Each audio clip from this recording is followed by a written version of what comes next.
अस्सलाम वालेकुम dear students. आज से हम यूनिट 1 जिसका नाम प्रॉब्लम सॉल्विंग मिसाइल का हल है ये हमने आज से स्टार्ट करना है।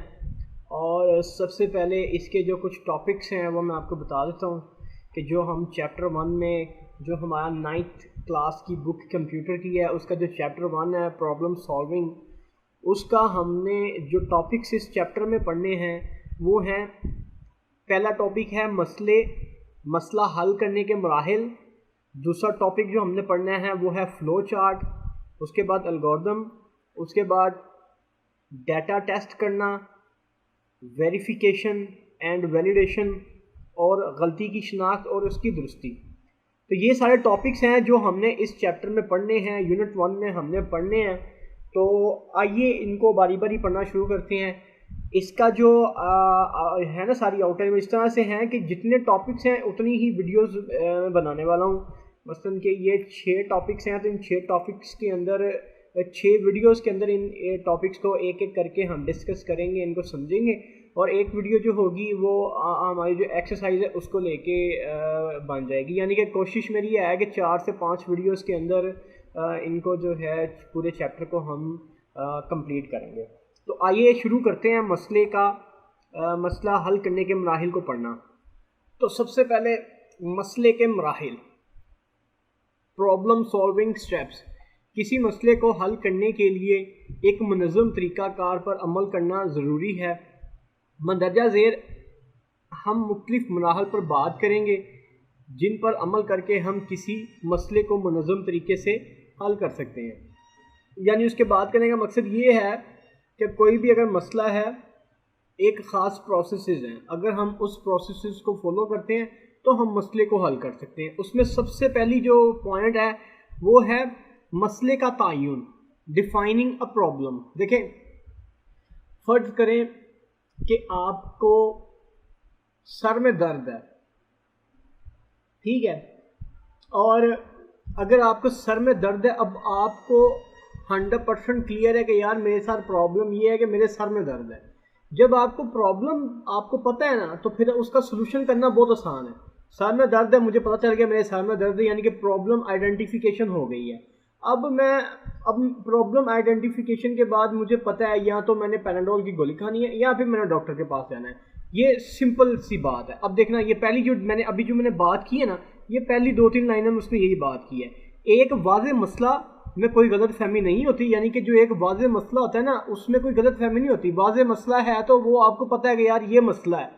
तमाम बुनियादी बातें वाज़ेह तौर पर मुतय्यन की गई होती हैं, उसमें कोई भी जो है ना वो एम्बिग्युइटी नहीं होती, उसमें कोई भी जो है ना वो कोई शक की गुंजाइश नहीं होती। आपको वाज़ेह पता होता है कि ये मसला है और ये मसला यही है, और ये वाज़ेह तौर पर मंजर रखता है। जब आपको मसला पता है, आपको वाज़ेह तौर पर उसकी सारी चीज़ें पता है, तो मंजर रखने का मतलब ये है कि फिर आप उसकी जो उसको रिजॉल्व करने का काम है ना वो भी आसानी से कर सकते हो। ये समझने और हल करने में आसान होता है। जी, उसने यही बात की, ये मसला है, आपको उसका पता है, उसमें कोई गलत फहमी नहीं है, वो बिल्कुल वाज़ेह है, तो आपको उसको समझने और हल करने में आसानी होएगी। जब एक मसला बयान किया जाता है तो सबसे पहले हमें ये देखने की ज़रूरत होती है कि आया मसले को वाज़ेह तौर पर बयान किया गया है या नहीं। जब भी कोई आपके पास प्रॉब्लम आती है तो सबसे पहले तो आपने ये समझने की कोशिश करनी है कि ये प्रॉब्लम समझ आ रही है कि नहीं आ रही। अब वो प्रॉब्लम किसी भी तरह की हो सकती है। मिसाल के तौर पे आपके घर की मोटर ख़राब हो गई है, तो सबसे पहले तो आपको ये देखना पड़ेगा कि ये ख़राब क्या हुआ है।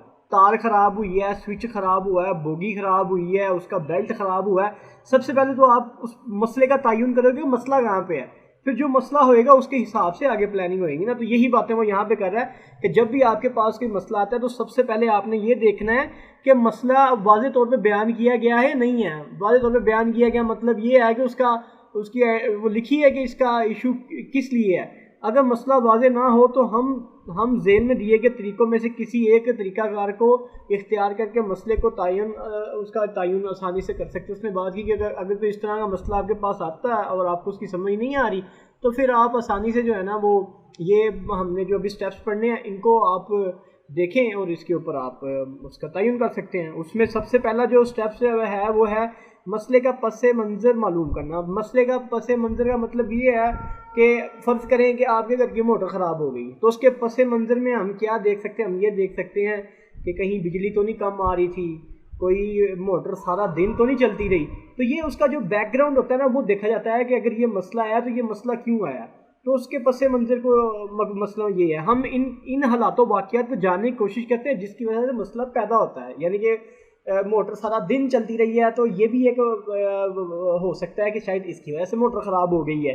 तो इस तरीके से हम इसकी शनाख्त कर सकते हैं। इसलिए ये भी जानने में मदद मिलती है कि एक अच्छा हल कैसा होगा और हम क्यों ना कर हल को मापने के काबिल होंगे।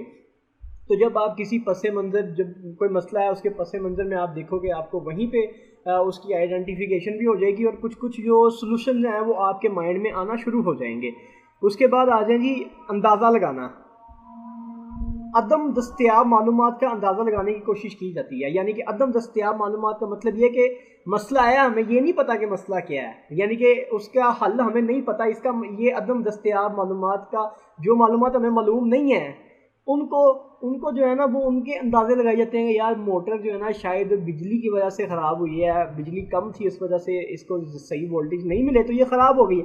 अब मैं ये अंदाज़ा लगा रहा हूँ। ये मैं अंदाज़ा कैसे लगा रहा हूँ, ये जो माजी का एक्सपीरियंस होता है ना उसकी बेस के ऊपर अंदाज़ा लगाया जाता है। अब देखें, जो इंसानी दिमाग है ना उसके अंदर जितनी भी सोचें आती हैं वो सारी एक्सपीरियंस, जो इंसान का तजर्बा हुआ होता है, जो उसकी मेमोरी होती है ना, मेमोरी पे आ रही होती है। अगर किसी भी इंसान की जो है ना वो दिमाग में से सारी मेमोरी को ख़त्म कर दें तो उसको भाई कोई सोच नहीं आएगी, क्योंकि जो सोचें हैं ना, सोचें वो आपका जो एक्सपीरियंस है, जो आपने पास्ट में किया है, पास्ट में सुना है, उसकी बेस के ऊपर आप जो है ना वो अंदाज़ा लगाते हैं या सोचते हैं। उसके बाद आ जाए तस्वीर बनाना। मसले की अच्छी वजाहत करने के लिए एक तस्वीर बना सकते हैं और इससे गैर वाज़ेह मालूमात अखज़ की जा सकती हैं। तस्वीर बनाने का मकसद ये है कि आप उसके जो है ना वो छोटे छोटे स्टेप्स बना सकते हैं। यार ये हुआ होगा, ये नहीं तो ये हुआ होगा, ये नहीं तो ये हुआ होगा, ठीक है। तो इस तरह से मिसाल के तौर पे घर बनाना है, तो घर बनाने में क्या है, घर बनाने में ये है कि आप किचन की तस्वीर बना लें, आप कमरे की तस्वीर बना लें, आप पूरे घर का ही जो है वो एक तस्वीर बना लें। उसमें ये होएगा कि आपने तस्वीर बना के प्रॉपर आइडेंटिफिकेशन करनी चीज़ों की, ये चीज़ यहाँ पे, ये चीज़ यहाँ पे है। तो ये तस्वीर बनाने से ये है कि ज़रा आपको ज़रा ना वो हो जाएगा, प्लानिंग करने में थोड़ी सी आसानी हो जाएगी, समझने में थोड़ी सी आसानी हो जाएगी। उसके बाद आ जाए मसले को समझना। सबसे जो पहला स्टेप था वो हमने देख लिया कि मसले का तय्युन करना, मसला है क्या। पहले तो हमने क्या, मसला है क्या, फिर है मसले को समझना कि मसला, पहले हमने कहा कि ये मसला है, मसला क्या है, मसला ये है मोटर ख़राब हो गई है। अब हमने समझना है कि ये जो मसला है ये दरअसल है क्या, कि ये मसला ये है कि इसमें ये चीज़ें जल गई हैं। तो अब हम मसले का तय्युन के बाद उसकी रीज़न जानने हैं। मिसाल के तौर पे आपके सर में दर्द है, तो पहली तय्युन के अंदर तो हो गया कि आपने ये तय्युन कर लिया कि मेरे सर में दर्द है, ये आपने मसले का तय्युन कर लिया है। उसके बाद दूसरा स्टेप होता है मसले को समझना। अब हम समझेंगे कि ये दर्द अगर है तो ये क्यों हो रही है, उसका जो सारा बैकग्राउंड है, जो पस मंज़र है, उसको हम इसमें समझने की कोशिश करते हैं। तो आ जाए इसमें उसने क्या बातें की हैं, इसमें उसने बातें की हैं, इसको मैं कर लेता हूँ हाईलाइट। ज़रूरी है कि मसले को हल करने से पहले इसे समझा जाए। मिसाल के तौर पर एक पहेली का जवाब इसे मुकम्मल तौर पर समझने के बाद ही दिया जा सकता है। कि एक पहेली है, पहेली आपके लिए प्रॉब्लम है, उस प्रॉब्लम को पहले आपको समझना पड़ेगा। जब आप समझेंगे तो समझने के बाद आप उसका आंसर देंगे ना। उसके बाद मिसाल के तौर पे यहाँ पे इसकी भी आप मिसाल ले लें, इसको मैं सोल्व तो नहीं करवा रहा, लेकिन इसको हल करने से पहले आप समझेंगे। ये देखें, अगर ये टोटल 30 है तो ये 10 ये है, 10 ये है, 10 ये है, ये 30 हो गया। अब इस घोड़े की वैल्यू 10 है तो यहाँ पे 10 आ गया, बाकी 8 तो 4 इसकी होगी, 4 वैल्यू इसकी होगी, 10 इसकी, 4 और 4 18। तो यही बात उसने की है कि जब कोई मसला है उसको हल करने से पहले आपको उसको समझना पड़ेगा। जब आप समझेंगे तो फिर आप उसको सोल्यूशन की तरफ जो है ना वो जा सकते हैं। इसको पढ़ लेते हैं। ज़रूरी है कि मसले को हल करने से पहले इसे समझा जाए। मिसाल के तौर पर एक पहेली का जवाब इसे मुकम्मल तौर पर समझने के बाद ही दिया जा सकता है। एक मसले को वाज़ेह समझने से इसको हल करने में आसानी पैदा होती है, वक़्त और वसाइल को बचाने में भी मदद मिलती है। यानी कि देखें, वक़्त की भी बचत होएगी आपकी। अच्छा, इसमें ना इन्होंने एक एग्जांपल दी है, हम पहले एग्जांपल पढ़ते हैं फिर ना इसको दोबारा रीड करते हैं, फिर ज़्यादा अच्छे से हमें समझ आ जाएगी। इसमें वो बात करता है कि फ़र्ज़ करें कि आपके क्लास टीचर आपको अपने स्कूल में इन तलबा की फ़हरिस्त तैयार करने का काम देता या देती है जिसके नाम का आगाज़ सिर्फ ए से शुरू होता हो। यानी कि अगर आपको कोई इस तरह का टास्क दिया जाए कि जिसके अंदर आपने अपने क्लास फेलोज़ में से उनके नाम लिखने हैं जिनके नाम ए से शुरू होते हैं, तो तमाम अच्छा ये क्लास नहीं स्कूल की बात हो रही है, तो तमाम स्कूल के तलबा के एक हरूफ तहज्जी के लिहाज से डायरेक्टरी तैयार करने के लिए फ़हरिस्त की ज़रूरत। डायरेक्टरी का मतलब होता है कि उनका एक डाटाबेस बनाना है। तो इस टास्क को मुकम्मल करने के लिए सिर्फ एक हफ़्ता मुकर्रर है। हम जेल में दी गए मसले को बयान 5W की शनाख्त करके इस यानी कि वो ये जो 5W जो इसने यहाँ पे किया ना, इसकी ये देखिएगा, इसके ऊपर ये इम्प्लीमेंट करूँगा तो उससे ये समझ आएगी। सबसे पहले अब वट, इन तलबा की फ़हरिस्त जिनका नाम ए से शुरू होता है, यानी कि वट का मतलब है कि प्रॉब्लम क्या है। तो यहाँ पे प्रॉब्लम ये है कि उन तलबा की फ़हरिस्त बनानी है जिनका नाम ए से शुरू होता है। हु, कौन है, जो तलबा हैं, ठीक है। उसके बाद है तीसरा वाई, क्यों, इसलिए कि उनकी एक डायरेक्टरी, उनका एक डाटाबेस तैयार करना है, ये आ गया, क्यू में आ गया। कब का मतलब आ गया एक हफ्ते में, ये देखें एक हफ्ता उसका मुकर्रर किया गया है। कहाँ, स्कूल में। तो वो कहता है कि जब भी आपके पास कोई प्रॉब्लम आती है तो उसको आपने what, who, why, when, where, इसके ऊपर आपने अप्लाई करना है, और अप्लाई करने के बाद आपने जो है वो उस मसले को हल की तरफ जाना है। उसके बाद उसने यहाँ पे एक मिसाल इसकी दी हुई है। वो कहता है कि कोई भी मसला है ना, उसका जो तज्जिया है वो हल की तरफ लेके जाता है। ये उसने एक मिसाल दी हुई है, उसमें ये देखिए उसने लिखा हुआ है कि 2.1 ये डू, ठीक है। इसमें वो कह रहा है कि 2.1 मसले की अलामती ज़ाहिर करती है। यहाँ सुर्ख बत्ती एक मसले को पेश करती है, पीली बत्ती इसके तज्जिया, ये इधर ये पीली भी वही लग रही है। तो ये तज्जिया है, और जो तज्जिया होता है वो हल की तरफ लेके जाता है। तो वो कहता है इस तज्जिए को पेश करती है, और सब्ज़ बत्ती इसके हल को पेश करती है। ये ज़ाहिर करता है कि मसले का तज्जिया हमें हल के करीब ले जाता है। अगर कोई मसला उसका तज्जिया करेंगे तो वो हमें हल के करीब ले जाएगा, और इसमें हमने तज्जिया ही सीखा है, इसमें हमने मसले को ही समझना सीखा है।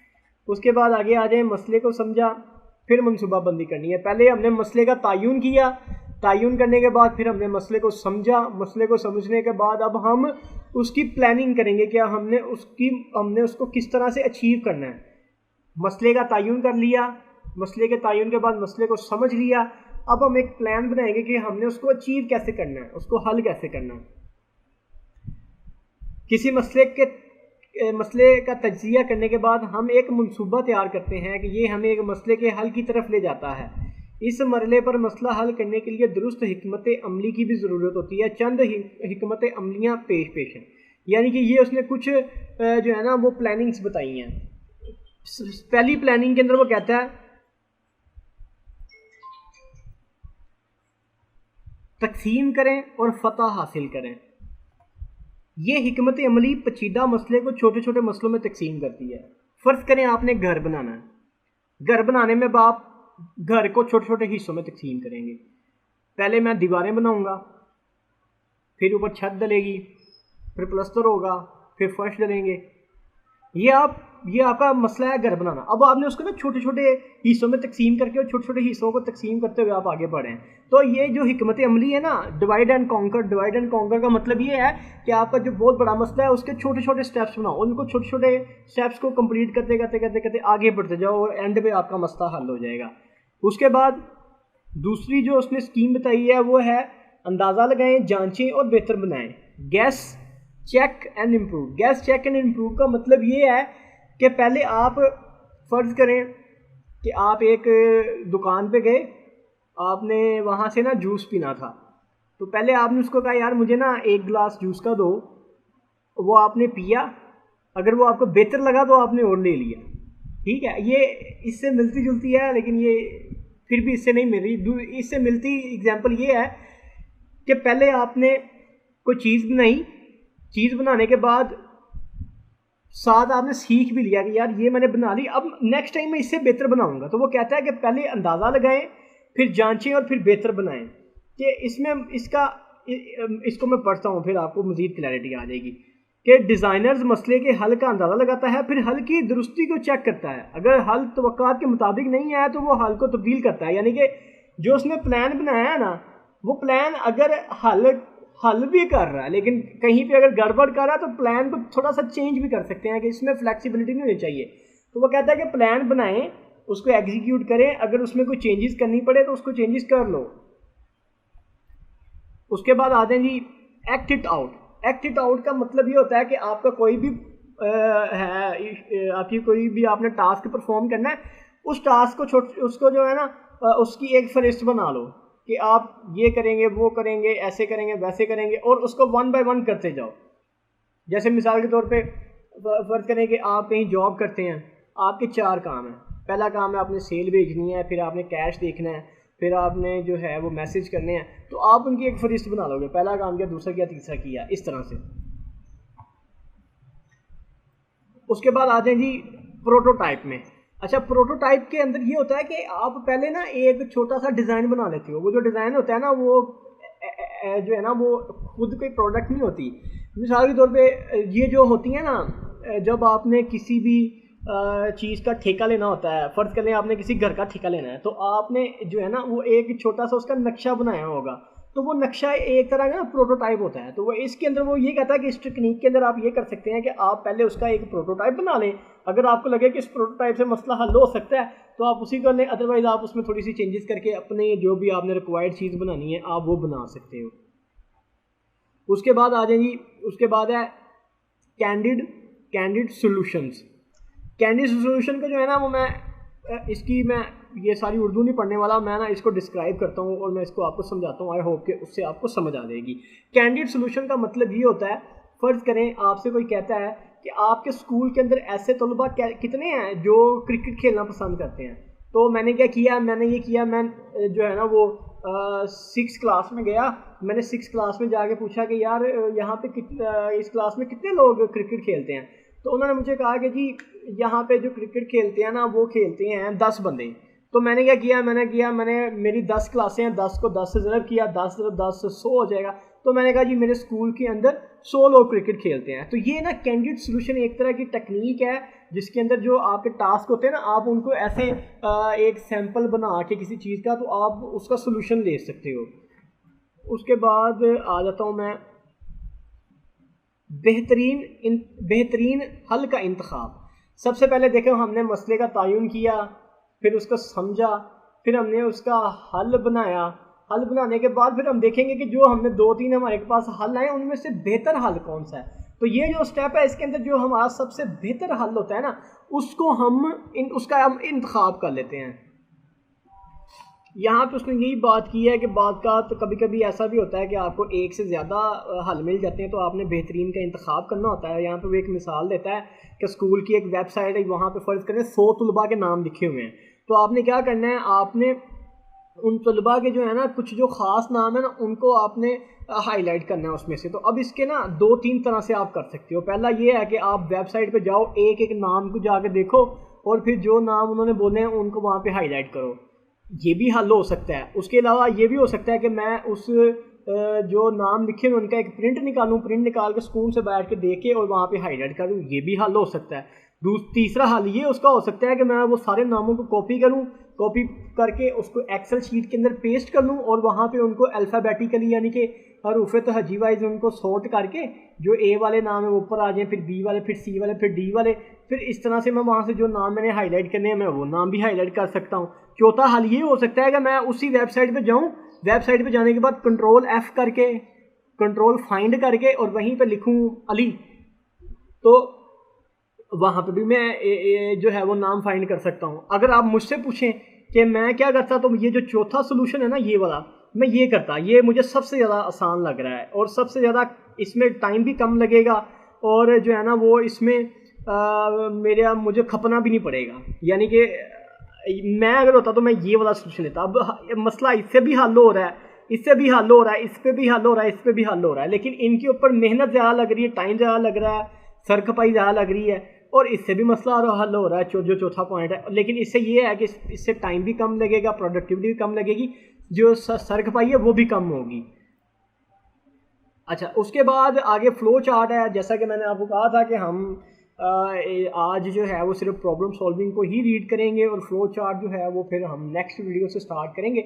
आई होप कि मैंने कोशिश की है आपको प्रॉपर समझाने की कि अगर कोई भी मसला है तो आपने उसको कैसे डिग डाउन करना है। पहले आपने मसले का तयन करना है, फिर आपने मसले को समझना है, मसले को समझने के बाद फिर आपने उसके लिए प्लानिंग करनी है, प्लानिंग के बाद फिर आपने जो है वो जो सबसे बेहतरीन हल है ना उसका आपने इंतखाब करना है। तो आई होप कि आपको इसकी समझ आ गई होगी। और अब जो है वो आपसे एक रिक्वेस्ट है, रिक्वेस्ट ये है कि आपने मेरे चैनल को कर देना है सब्सक्राइब और जो नोटिफिकेशन वाली बेल है उसको भी आप प्रेस कर दें ताकि जो भी वीडियोस आपको आती रहें उनकी आपको नोटिफिकेशंस मिलती रहे। और दूसरा ये है कि जो भी आपके क्लास फेलोज हैं काइंडली उनसे भी इन क्लासेस के लिंक्स शेयर करें ताकि उनको भी इससे फ़ायदा हो और मेरे लिए भी मोटिवेशन रहे। क्योंकि आपके व्यूज़, आपका मुझसे बात करना, मुझे कमेंट्स में लिखना मुझे मोटिवेट करता है। तो आई होप कि आपको इसकी समझ आ गई होगी। बाकी नेक्स्ट हम इससे आगे चलेंगे।